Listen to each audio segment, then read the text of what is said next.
ever dream you could fly? That you could soar like a bird in the sky, or catch the wind like a kite and climb higher and higher into the heavens? Kite flying has always captured the imagination in both young and old. Perhaps it's because we like to think of kites as extensions of ourselves, rising high above the pull of gravity, completely free of any earthly restraints.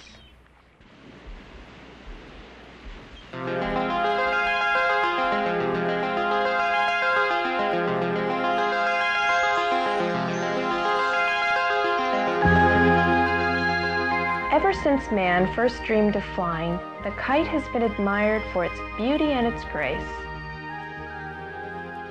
At various points in our world's history, the versatile kite has been used for everything from fishing to measuring long distances, even as a flying observation post for soldiers in battle. In some cultures, the kite was considered an external soul and was a way of getting in touch with the gods and the heavens. More recently, the kite has been used in aerial photography and meteorology. Most important of all, it served as the prototype for the airplane wing. Today, new kites are continually being devised. Originality in design, shape, and size is limited only by the creator's imagination.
In recent years, new methods of flying kites have helped revolutionize the sport.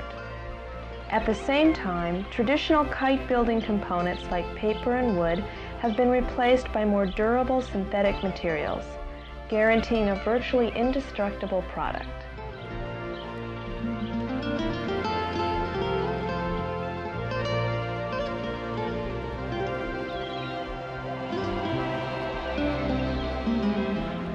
Whether one's sport of choice happens to be specialized stunt kiting or simply putting up a traditional bow kite, kite flying continues to be a popular form of self-expression all over the world.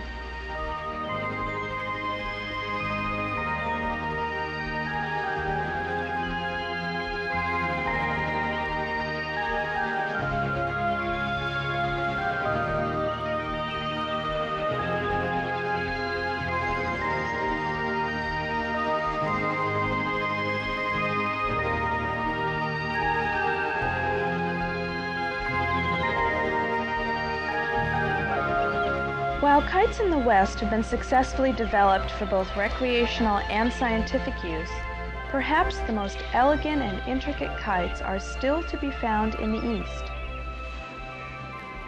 Chinese and Japanese kites often incorporate a certain subtlety of style and craft, and include many sophisticated shapes from delicate abstract designs to human figures.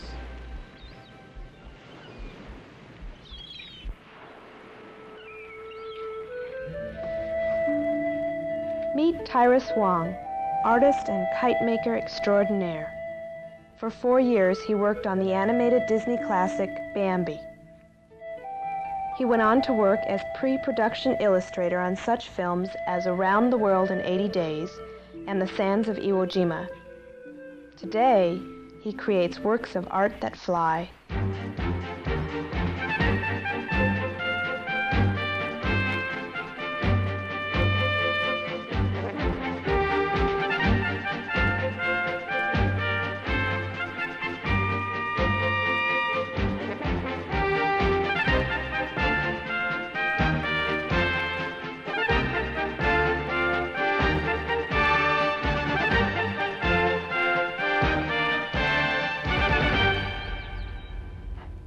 The classic Chinese centipede is one of the more complicated kites to fly, and is even more of a challenge to build. The kite is made up of a number of circular panels. Tyrus uses as many as 50, plus head and tail. The more panels one uses, the longer the body and the more impressive the kite's appearance in flight, but the harder it is to control. The materials that Tyrus uses to make a centipede are identical to those that were used to make the first kites in China over 2,000 years ago. They include paper, bamboo, silk, and rattan. Each panel has to be precisely designed and constructed. Dimensions and measurements must be constantly checked and rechecked. The bamboo, which is naturally strong and lightweight, has been soaked in water overnight so that it can be shaped more easily into a perfect circle. As in all types of kite making, balance is critical. Each of the 50 panels must be symmetrically aligned and balanced, or the centipede stands little chance of getting off the ground. Assembling a kite like the centipede requires hours, sometimes days, of patience and dedication to the job, but in the end, there's no greater feeling than knowing it was your personal creation from scratch.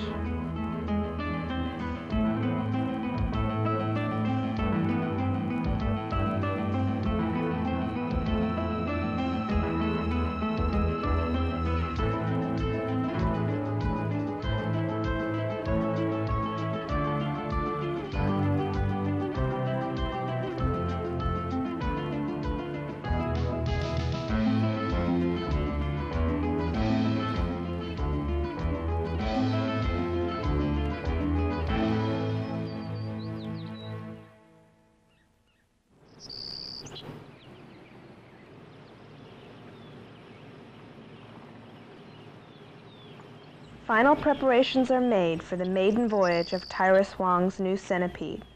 Each of the 50 panels must be evenly lined up, free of any tangles.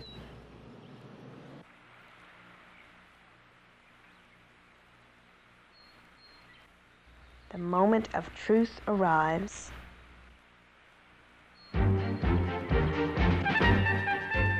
And another work of art gracefully takes to the skies.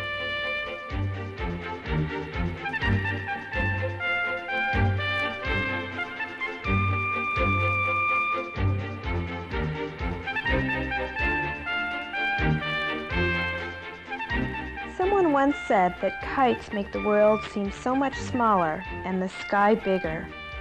Next time you're taking a walk on the beach or in the park and you spot a kite sailing high overhead, take a moment to slow down and watch and see for yourself whether the world doesn't really start to get a little smaller and maybe your dreams just a little bit closer.